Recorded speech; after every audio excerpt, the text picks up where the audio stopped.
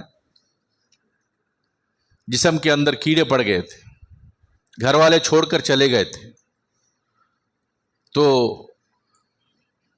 ربی انی مسنی الضر وانت ارحم الراحمین، کیسی پیاری دعا کرتے ہیں.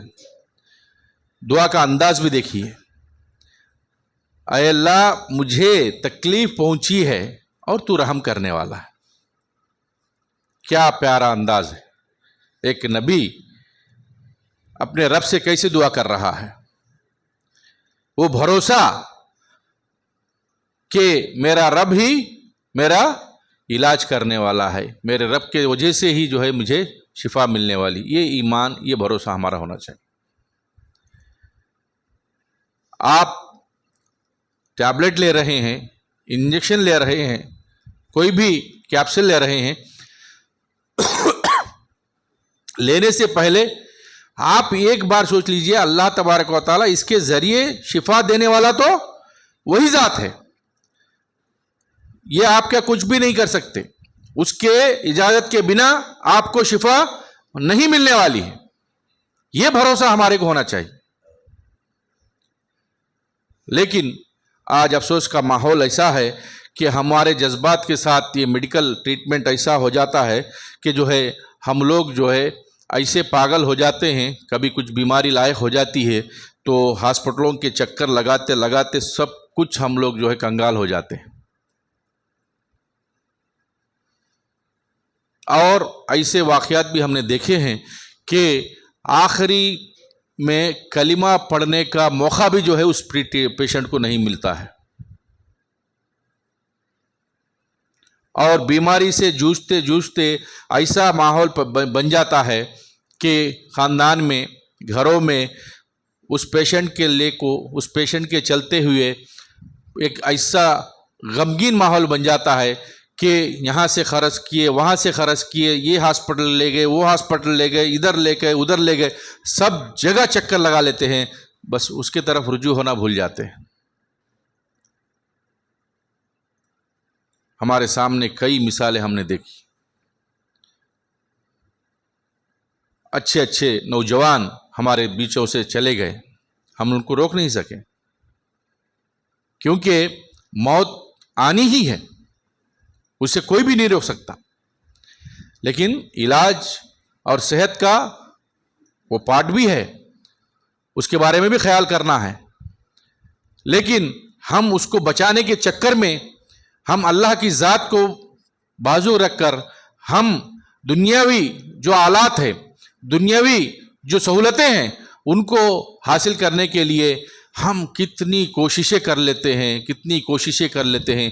آخر میں جا کر جو ہے بولتے ہیں کہ بھائی مریض کے لیے دعا کی درخواست ہے. اندازہ لگا کے دیکھیے کہ جب بھی اگر کوئی تکلیف آتی ہے، کوئی پریشانی آتی ہے، صحابہ، تابعین، تبع تابعین، اللہ کے رسول، ان کا طریقہ کیا ہوتا تھا؟ پہلے آ کر مسجد میں سجدے میں گر جاتے تھے، اللہ سے گڑ گڑاتے تھے، اللہ سے رو رو کے اس کی تکلیف کے بارے میں فریاد کرتے تھے. آج ہماری حالت میرے بھائیو ایسی نہیں رہی. آج ہم لوگ صرف عارضی جو ہمیں راحت ملنے والی ہے، اس عارضی راحت کو پانے کے لیے حقیقی خدا کو بھول جا رہے ہیں. اور آپ کے اس کمزوری کو میڈیکل ٹریٹمنٹ والے بھی بہترین انداز سے کیش کر لیتے ہیں. آج کا ماحول آپ نہیں جانتے.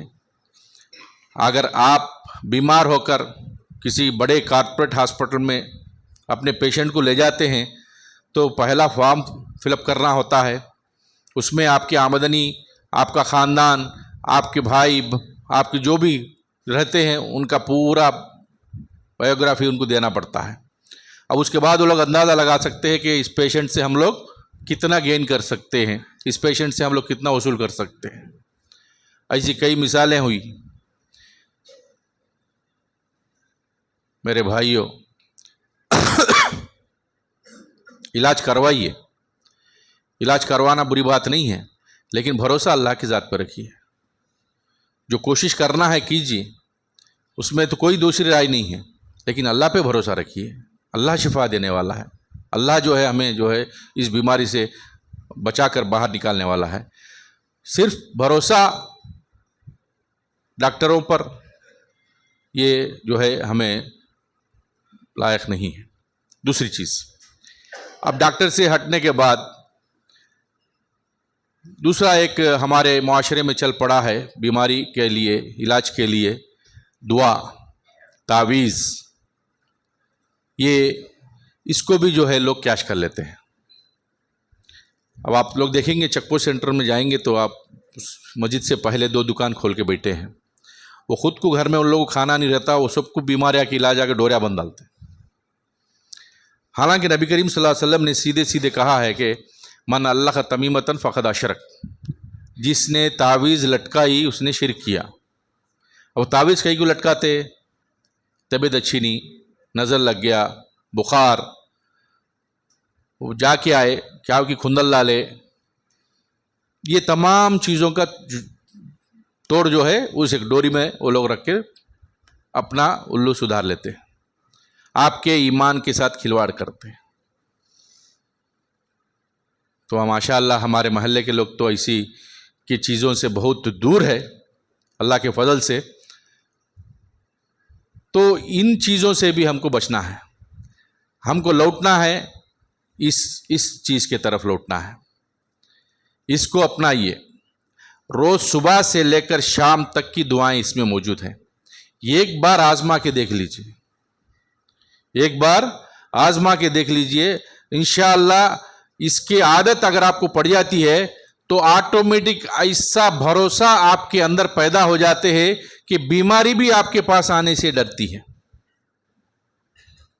بیماری بھی، ہم لوگ دعائیں گے تو کیا، باتھ روم میں گئے اس کو باہر آئے، اس کو مسجد میں گئے اس کو مسجد میں آئے، اس کو وضو بنائے، اس کو یہ دعا پڑھتے ہیں. لیکن اس میں ہر وہ دعا موجود ہے جو آپ کے زندگی کے ہر پہلو کو ریفلیکٹ کرتی ہے. بیعت نہیں کرے تو بھی کم سے کم یہ کتاب اپنے پاس رکھیے. جب بھی پریشانی آتی ہے تو اس وقت کھول کر وہ دعا پڑھ لیجئے. جو بندہ دعا پڑھ کر اپنے آپ پر دم کر لیتا ہے وہ دم زیادہ اثر ہوتا ہے سامنے والا دم کرنے سے. تو لہذا صحت کو غنیمت جانیے، صحت کو بچائے رکھیے، کیونکہ اللہ تبارک و تعالیٰ بھی بندے کو اتنی ہی تکلیف دیتا ہے جتنی بندہ تکلیف برداشت کر سکتا ہے. لا یکلف اللہ نفسا الا وسعها، اس کے وسعت کے مطابق ہی اس کو تکلیف دیتا ہے. کوئی بھی تکلیف ملتی ہے تو ہم یہ نہ سمجھ جائیں کہ اللہ کو میچ ملا کیا، اتنی تکلیفیں، اتنی پریشانیاں، اتنے یہ حالات جو ہے خراب ہو جانا میرے کچھ آئے بول کے نہیں. اللہ آپ کو دے رہا ہے تو اس میں اس کا مقصد ہے. اس میں یا تو آپ کو اجر ملنے والا ہے یا تو آپ کو درجات آپ کے بلند ہونے والے ہیں.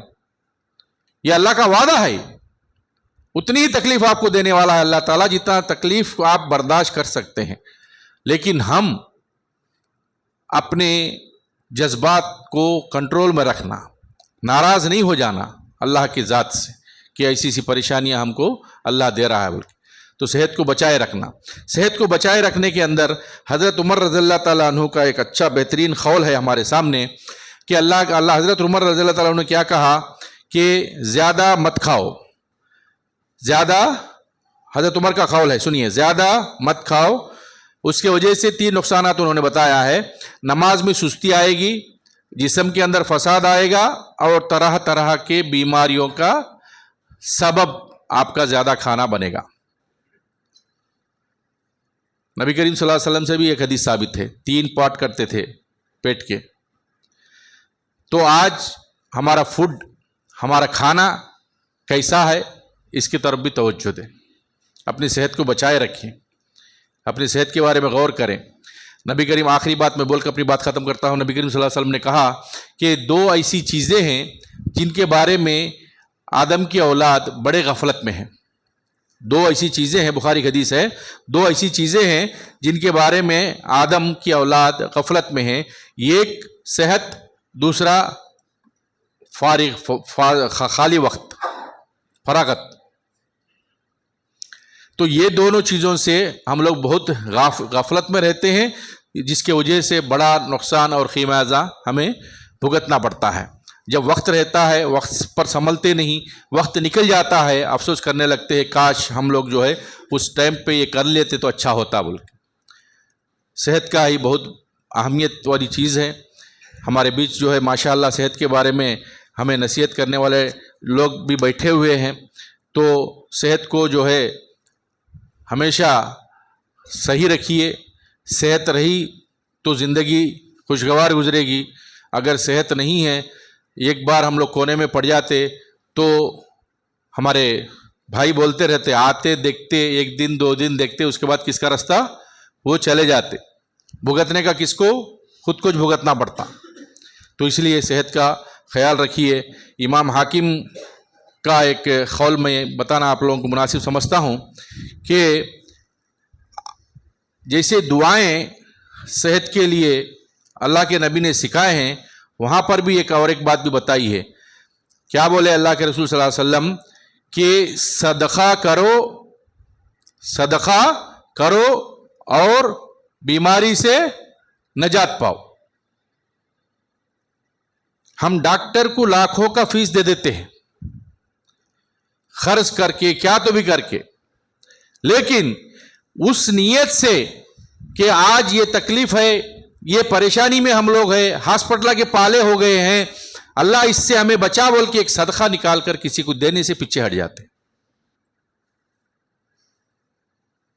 امام حاکم جب بیمار ہو گئے تھے، واقعہ آتا ہے کہ انہوں نے ایک کنواں کھدا دیا، باوڑی، اس کے ساتھ اس کو وقف کر دیے خدا کے. اب اس سے پانی پیتے رہے لوگ، استعمال کرتے رہے، دھیرے دھیرے ان کی بیماری دور ہو گئی. میں نے اپنی زندگی میں ایک واقعہ دیکھا ہے، حالانکہ ہم لوگ بولتے رہتے ہیں.